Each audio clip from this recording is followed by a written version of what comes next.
So you've been charging forward, right? Making incredible progress, winning all the little battles day by day. And then, bam, you hit a wall. It feels like this invisible force just slammed you to a halt.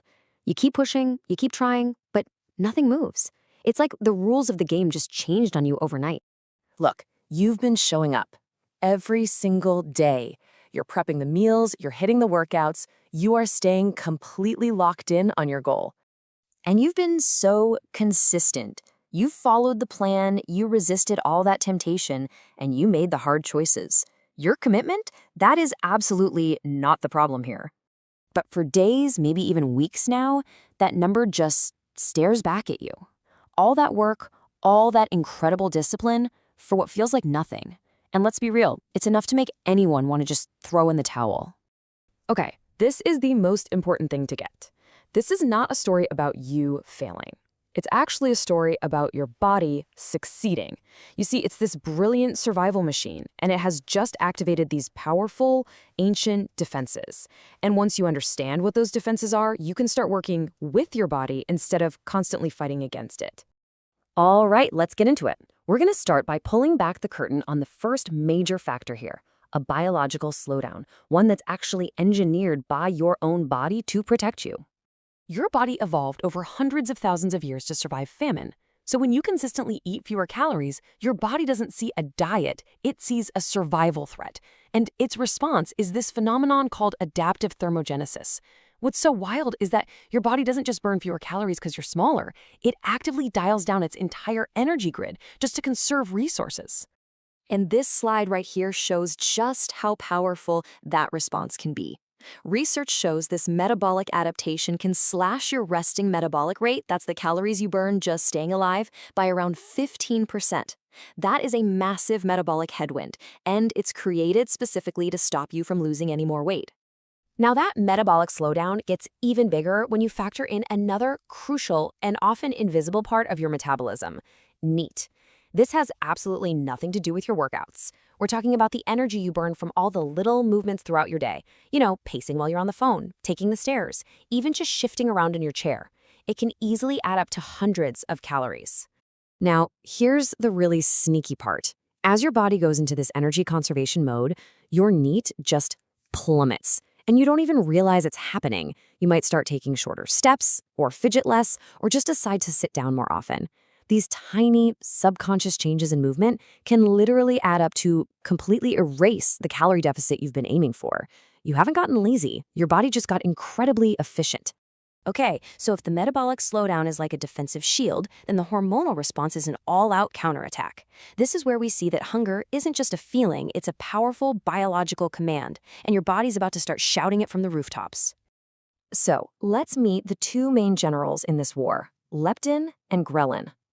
Leptin is produced by your fat cells, and it sends a message up to your brain that basically says, hey, we're good, we have plenty of energy stored, you can stop eating. Ghrelin, on the other hand, is secreted by your stomach, and it just screams, feed me now. So guess what happens when you lose body fat? Your body completely rigs the game. As your fat cells shrink, they produce less of the I'm full hormone, leptin, and at the exact same time, your body ramps up production of the I'm hungry hormone, ghrelin. It is a perfect storm that's designed to make you hungrier while simultaneously making you feel less full. And it's not just two hormones, it's an entire army. Leptin levels can plummet by up to 50%, while ghrelin climbs by roughly 24%.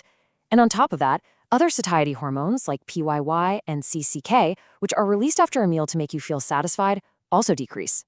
The result? You feel hungrier more often, you feel less full when you eat, and your meals become way less satisfying overall. And here is the real kicker. This is not a temporary state of emergency for your body. Research published in the New England Journal of Medicine found these hormonal adaptations can last for at least a year, creating a powerful, persistent pullback to your original weight. So if you've ever wondered why maintaining weight loss feels like a constant battle, this right here is a huge part of the answer. Okay, so we know the body adapts metabolically and hormonally, but this leads to a deeper, more fundamental question that scientists are still actively debating. You know, what is the main driver that causes our fat cells to store so much energy and then fight so fiercely to keep it? The answer? Well, it isn't as simple as you might think. and it's at the heart of a major scientific discussion. There are basically two dominant schools of thought. The traditional energy balance model says the primary cause is simply consuming more calories than you burn. Calories in, calories out. In this view, fat tissue is just a passive storage tank.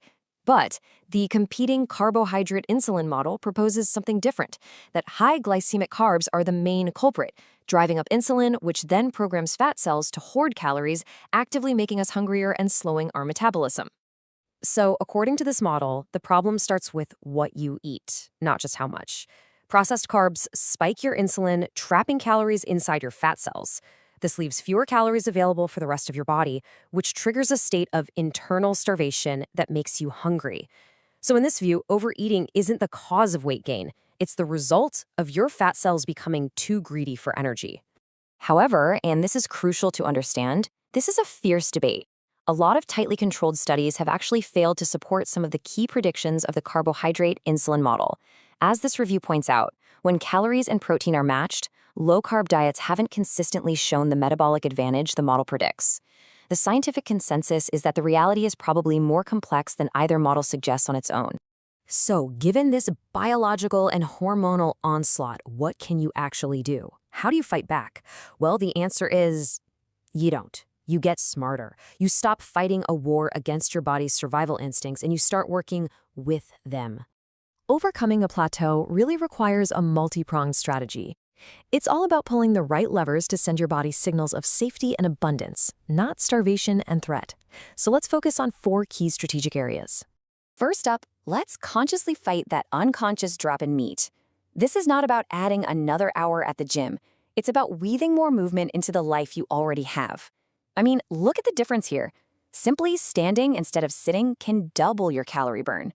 Taking walking meetings, pacing on your phone calls, or always choosing the stairs, these are the small hinges that swing really big doors.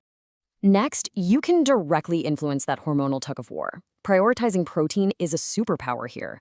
Research shows it can boost your fullness hormones by up to 40%. Managing stress is completely non-negotiable, as chronic stress elevates cortisol, a hormone that directly encourages belly fat storage.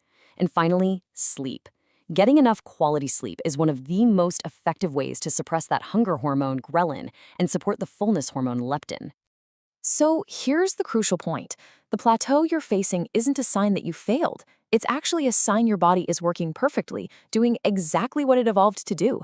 The challenge isn't to overpower this brilliant machine, but to understand its programming and give it the right signals to let go of its defenses. So the question is no longer, how can I fight harder, but how can I start working smarter?